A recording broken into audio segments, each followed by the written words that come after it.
Ça y est, la prochaine carte graphique arrive. Normalement, elles seront là début septembre. Putain, les perfs là, j'espère que... Le prix par contre... J'ai peur. D'ailleurs, si vous allez sur le Twitter d'NVIDIA, en ce moment, ils se tapent un trip, ils font un compte à rebours en remontant les années. Je crois que là, on est en 2007 ou en 2008. Du coup, ils s'amusent à remémorer un petit peu toutes les choses emblématiques de chaque année, du style la création de YouTube, ou alors même certains jeux qui étaient des hits. Enfin bref, c'est rigolo. Bon, revenons-en à nos moutons. On va voir ensemble où on peut trouver des bons plans hardware. Bon, par contre, je vais pas me concentrer du tout sur le marché de l'occasion ici. Et pour éviter à ceux qui connaissent déjà de perdre du temps, voilà ce dont je vais parler. Il en existe sûrement plein d'autres, il y en a certains que je connais mais je les ai pas épluchés, donc je préfère pas trop en parler. Si vraiment il y en a un que vous estimez vraiment valoir le coup, n'hésitez pas à balancer en commentaire. Bon, du coup je vais commencer par Deal Labs. Donc Deal Labs, qu'est-ce que c'est? C'est un site qui regroupe pas mal d'offres hardware, et pas que en plus, trouvées par la communauté. Donc en fait, t'as un système de thermomètre qui te permet de savoir si la plupart des gens ont trouvé l'offre intéressante ou pas. Donc t'as les bons plans, t'as les codes promo, t'as tout ce qui est gratuit aussi. Donc c'est pas mal foutu, hein. T'as tout ce qui est à la use, qui est considéré comme les meilleures offres, et les nouvelles offres aussi qui viennent de paraître. Et quand tu regardes même dans la barre de recherche, tu peux trouver en fait déjà différents deals en fonction de ce que tu tapes. Après, quand tu connais pas le site où effectuer l'offre, je te conseille quand même de lire un peu les commentaires, voir s'il y a déjà des gens qui ont acheté dessus ou pas. Ça t'évitera des mauvaises surprises du genre un service client un peu à la ramasse ou des trucs comme ça. Deuxième site, c'est Gatehouse. Gatehouse, je sais pas comment ça se prononce. Par contre, c'est un site allemand, c'est un peu chiant, je te l'accorde, mais en vrai... Tu utilises Google Trad, ça passe crème. Qu'est-ce qu'il fait ce site? Alors lui, par contre, il va pas te trouver forcément des promos ou des trucs comme ça, mais il va répertorier les différents sites sur lesquels tu peux trouver le produit que tu cherches, et tu peux les classer en fait par ordre de prix.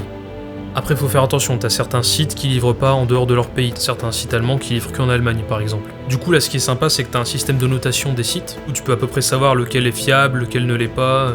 Et dans le coin en haut à droite aussi, t'as un indicateur en fait, où tu peux connaître un peu l'historique des prix de l'objet que tu recherches. Ça c'est sympa, tu peux savoir si il est dans une phase plutôt basse, ou si le prix a remonté, finalement tu veux te montrer un peu plus patient, pour pas acheter au prix fort, tu vois. Pour te donner un exemple, pendant un moment je regardais le 3950X d'AMD qui était sorti, et pendant que sur les sites français du style LDLC, Material.net ou quoi, tu pouvais le trouver à 900 balles, il était proposé je crois sur Amazon Allemagne à 705 €, quelque chose comme ça. Donc, des fois il y a vraiment moyen de faire une bonne économie en cherchant un peu. Après, un truc un peu contraignant que j'avais remarqué sur ce site, mais je crois que depuis ils l'ont corrigé, les différents sites Amazon en fait apparaissaient plus. Du coup, en allant chercher manuellement sur Amazon, j'avais trouvé des meilleures offres encore que ce qu'ils proposaient là. Et c'est pour ça que j'en viens de parler des différents sites Amazon. Donc en fait, quand tu regardes dans l'URL d'Amazon, t'as .fr, .de, .it, ES, enfin bref, t'en as pour chaque pays. Et des fois, juste en changeant le pays dans l'URL, en fait, tu peux trouver des offres bien plus intéressantes que le Amazon sur lequel t'étais de base. Des fois, t'as une réduc de 60 balles sur des produits, enfin, c'est vraiment abusé des fois. Du coup, c'est le dernier conseil que je te donnerais, c'est de temps en temps quand même checker sur les différents sites Amazon. Bon allez, je t'en donne un petit dernier pour la route que j'ai découvert il y a pas longtemps, c'est GPU Tracker. Donc de base, il faisait que de la carte graphique, je crois. Il te permettait justement de pister un peu les prix, savoir où choper ta puce graphique le moins cher possible. Et là, de ce que je vois, je crois qu'ils se sont un peu diversifiés en fait. Oui, sur leur page d'accueil, tu peux voir, maintenant ils font des moniteurs, des processeurs, des SSD. Tant mieux.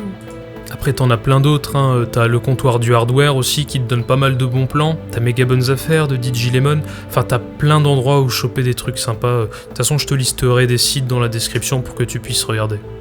Voilà, je pense t'avoir partagé à peu près ce que je savais. Vraiment, si t'as d'autres sites ou des blogs qui répertorient des bons plans ou quoi, hésite pas à faire partager, quoi. Ça fera vraiment plaisir à tout le monde, ce serait cool. Allez, salut! Ça fonctionne pas, je suis un peu loin. Merde. Je suis trop impatient là, putain, j'espère qu'ils vont pas nous saigner Nvidia là. Pff.